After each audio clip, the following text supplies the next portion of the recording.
When it comes to Curb Your Enthusiasm, Cheryl Hines has a lot to be grateful for. But luckily for us, Curb is grateful as well. Here's Cheryl Hines. Cheryl, can you tell me the first time you heard about Curb Your Enthusiasm and how you were approached?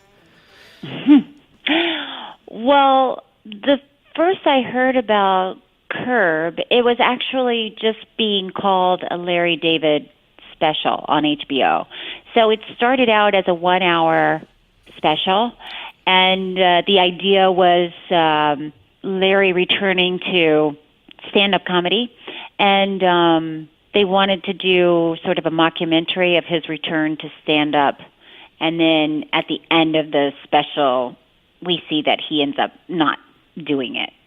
So yeah, it was just, and everybody called it the Larry David Project or something like that, and I went in and auditioned.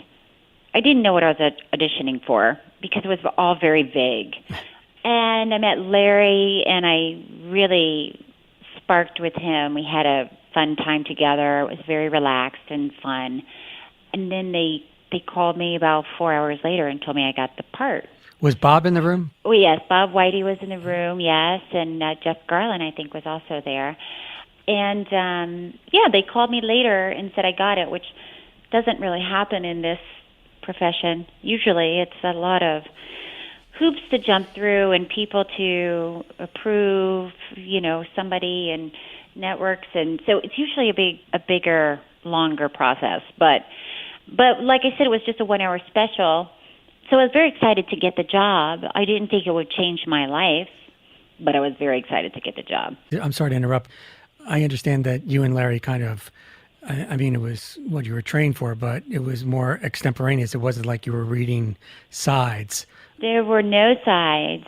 There have never been sides for actors to read because there's no script. So even when it started out, even the 1-hour special, it was all improvised. So I didn't know anything before I went into the audition other than they said, you're married to Larry, you've heard it all before from him, and you don't take his shit. So was it something about chicken? Yeah, we talked about chicken. Well, he told me he wasn't eating chicken anymore. And then he said, okay, let's just do a scene. And then we started talking, and then he asked me what we were having for dinner. And, I said something like potatoes and green beans and chicken cacciatore. And he said, I told you I'm not eating chicken. I said, you don't have to eat the chicken.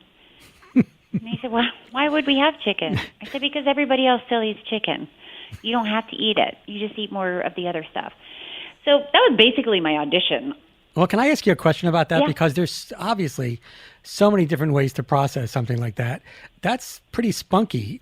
You obviously made a decision, it sounds like right from the start, where you were going to kind of push back a little bit.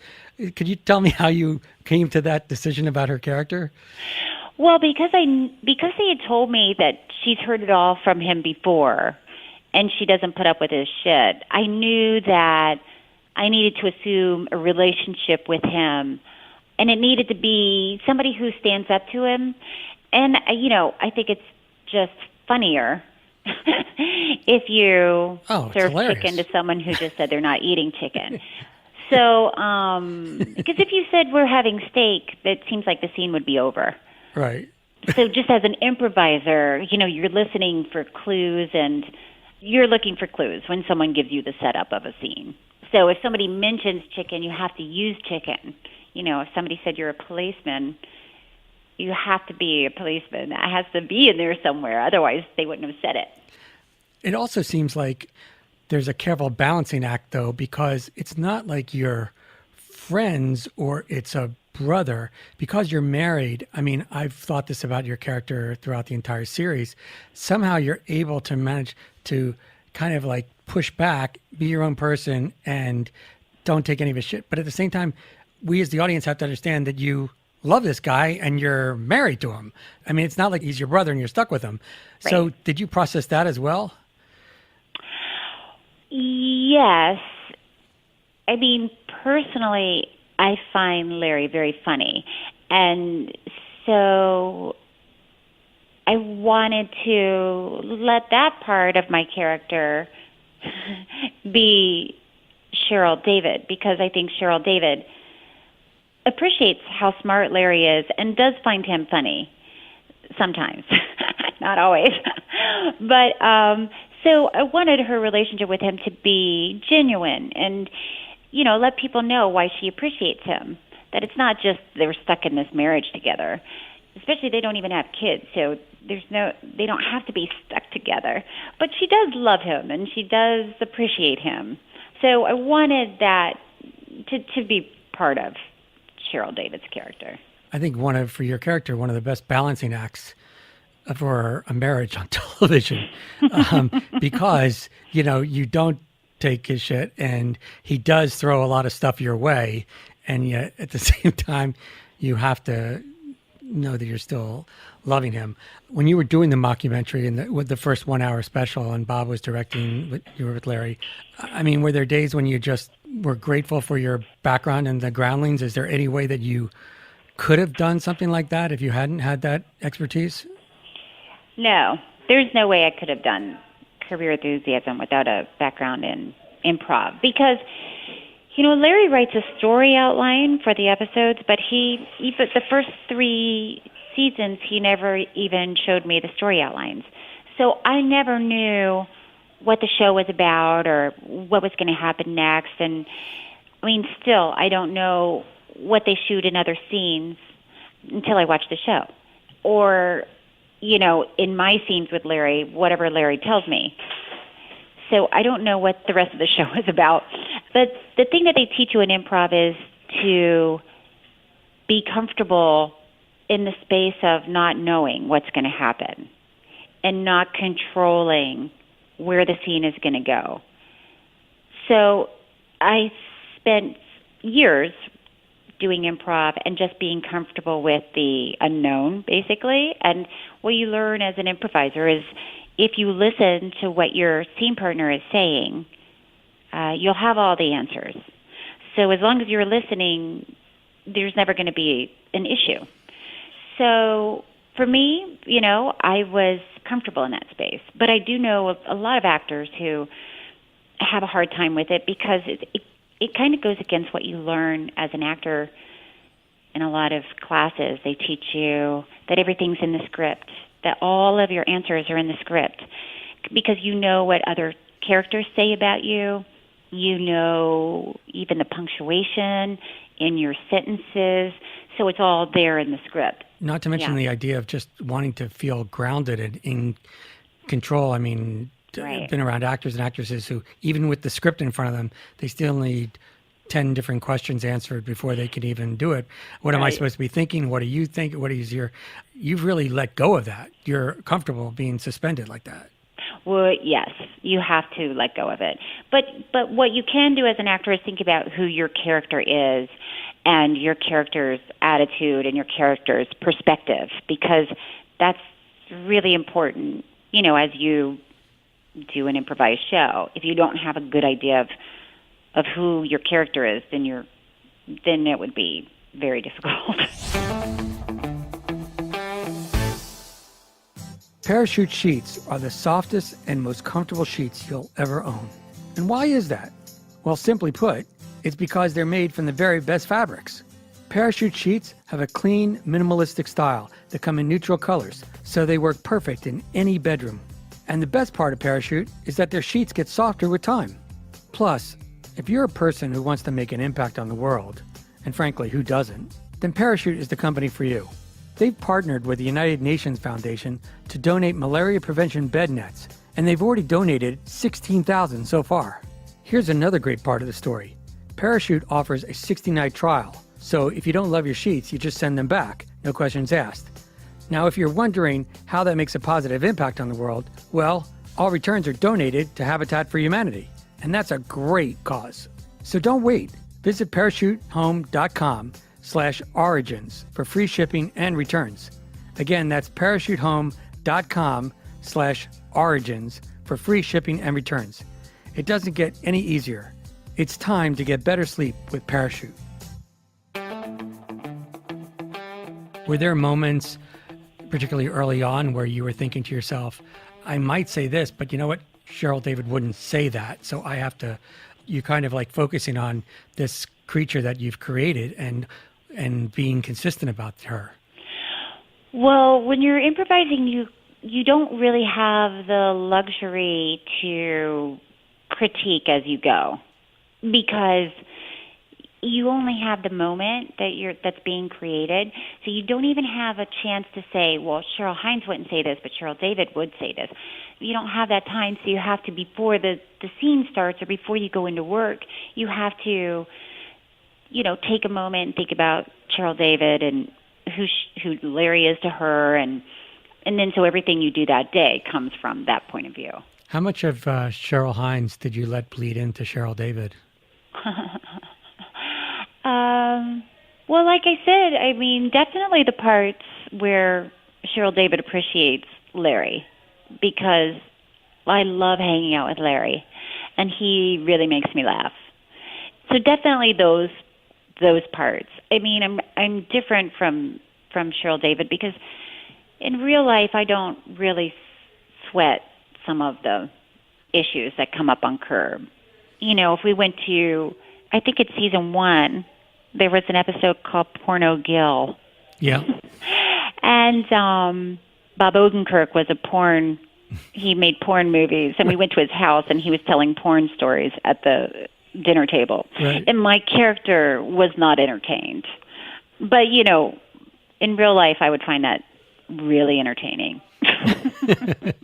So there are moments like that when I have to be a little more uptight than I actually am. So when the mockumentary was received the way it was, and you heard that it was going to series, from everybody I've talked to, obviously they wanted to continue with you. Was there any part of you that had any second thoughts about moving into the series aspect with this character? No, I felt like it was a dream come true. I kept waiting for, something to happen where it doesn't work out or doesn't turn out, or, it's hard.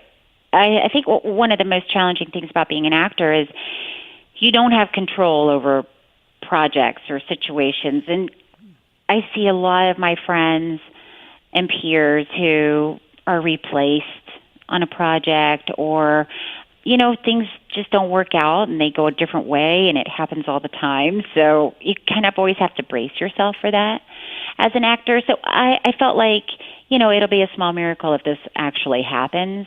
And then it happened. So I got so lucky. I was very grateful, very grateful. At the beginning of the series, was there ever a time that you didn't feel confident about what you were doing, or did you, because you had the mockumentary, it's actually different than most series because you kind of had a running start on the whole dynamic. So did you feel kind of settled right away? I did feel settled right away. But I'm working with one of the biggest comedy geniuses in the world, So here I am, I'm working with Larry David, and I watch him work, and he just has always made me feel like if I did something that wasn't on the right track, he would be the first to let me know. And did that happen early on in the show? I don't recall. Mm-hmm. I don't recall ever driving home thinking, oh, I shouldn't have done that, or I took it in a weird place. I don't ever recall feeling like that on this show at all. But like I said, Larry, I'm in scenes with Larry, and he, if you're listening, you know what to do. Because he's guiding, he's driving all the scenes, and he's driving the show. So, I don't know, it makes it very easy for me. Can I ask you the reverse question? So how much of the real Larry David is the Curb Larry David? Well, it's interesting because I did not know Larry at all when I first started working with him. But I think I quickly learned, what was funny about the show and what's funny about Larry. So yes, I could see when he would tell me something, I I feel like pretty quickly tell what the funny part of the story is. But Larry in real life, and I'm sure he probably doesn't want me saying this, he really cares about people. Not everybody, but people close to him. He's a very loyal person, and he really cares about, I don't want to say people's feelings, but I will. But I'm talking about a handful of people, okay? The rest of the world, he doesn't have time to tiptoe around. But not that he tiptoes around his good friends, but he's a very genuine, caring person. So in real life, there's definitely a side to him where he truly cares. But what's amazing about Larry is he knows what's funny about his shortcomings, and then he uses those in the show. So he knows he doesn't particularly like social graces, and so he knows that that's funny to other people. Oh my gosh, when he started canceling all those events, saying that you were saying his mother died and he's just enjoying that. I mean, that was just brilliant. Hilarious. So he in real life, I don't think he'd go that far, but yeah, there's a kernel of truth, and sometimes it's more than a kernel. But yes, so he is very similar to his character, but there's a big part of him that's different. Are you ready to make your next move? Well, Squarespace wants to be with you when you do. Squarespace gives people a powerful and beautiful online platform from which to make their next move known to the world. With Squarespace, people can lock down their ideas with a unique domain, create a website to launch their idea, a portfolio to get their project out there, and an online store to officially open for business. There's so much that Squarespace can do for you. So what are you waiting for? Make your next move with Squarespace. Create a beautiful website or online store with award-winning templates. There's nothing to install, patch, or upgrade, ever. And Squarespace offers award-winning 24/7 customer support with fully transparent and simple to execute setup. Squarespace is used by a wide range of creatives, people, and businesses. Use offer code ORIGINS for 10% off your first purchase of a website and domain. That's offer code ORIGINS. And make your next move with Squarespace. So much of this show is different than anything else. Larry does a season, and then you're kind of like waiting for smoke to come from the chimney about whether or not there'll be another season. And sometimes there's a short gap, and sometimes now there's been a long gap. How do you manage your career around such uncertainty? Because does it ever get a little tricky because there's such uncertainty? Sometimes, once again, it goes back to being an actor and not having control of situations. So, after every season of Curb, Larry would always say that was the last season since season 1. So there's always been a part of me that has felt like, okay, I should move on. I don't know what's going to happen next, and and you can't sit around and wait and hope, because that also doesn't help or matter. So you have to just keep moving forward with your projects, and then just have faith that if Larry wants to do another season, and if I'm involved, that the people I'm doing projects with will work with me and work with Larry. And what's pretty fabulous about this show is so many people, especially in the industry, really like Curb Your Enthusiasm. They really like it, and people that I've worked with, even when I was working with Fox, they were very accommodating. And across the board, people were saying, well, we want to see another season of Curb, so we want to help you make this happen. Were you worried when you either heard about his real-life marriage breaking up, or when you realized in the show that Larry and Cheryl were going to be breaking up? Were you worried about your future at that point in the show? Well, like I said, every season he says it's the last season. So it didn't really occur to me that Larry and I would be breaking up and I wouldn't be in the show. It never occurred to me. Right. Which is good because then I never spent time worrying about it. So then when he announced that he was coming back, he called me and he said, I don't know how to tell you this, but I mean, I guess there was one season that I wasn't in at all. I can't remember. Honestly, they all run together. But we had a conversation about it, and he's one of my best friends. So he was like I said, he's very sweet and he's very great friend. We had a nice conversation about it, and I said, well, don't worry about me. I'm going to be okay. I'm going to be okay. So it was all fine. What did he say when you said, I don't know how to tell you this? Our characters are going to get divorced, or? I guess something along those lines. Right. I honestly don't remember. I thought it was great, though, the way you came back, because he tried to win you back with the Seinfeld reunion. Yeah. I mean, you wound up having this whole other persona about you as an independent woman, and to see him woo you back. Right. So that's what I'm saying. Like, you can't worry about if you're going to be in it or not, or where the story's going to go or not go, because I don't have any control over it. So, obvious question. You mentioned earlier that the show has changed your life. Can you talk about that for a moment? It absolutely changed my life on a few different levels. One, that I've become great friends with Larry David, and I've been fortunate enough to work with him and work with our directors. We have some great directors that direct our episodes, and just our cast, working with Jeff and Susie, Richard Lewis, it's just J.B. Smoove, Wanda Sykes. It's just been, to say it's enriched my life is an understatement.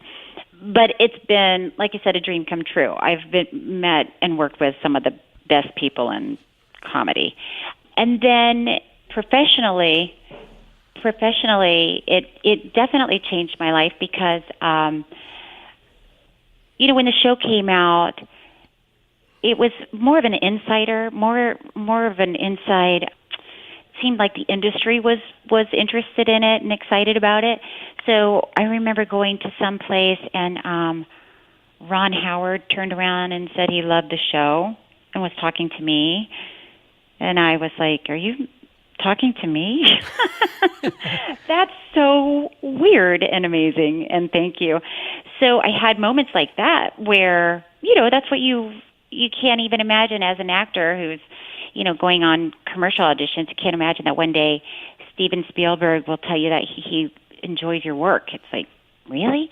So yeah, it changed my life, and now, people offer me roles because of what they've seen on Curb Your Enthusiasm. So I went from, an unknown actress to people started to learn my name and started to know my work, if you will. So you go from being an actor who's carrying around your headshot and resumes in your trunk to taking meetings, which is nice, really, really nice. I should know the answer to this question, but when you were at the Groundlings, did you try out for SNL? No, I never did. Why did you not audition? I don't know.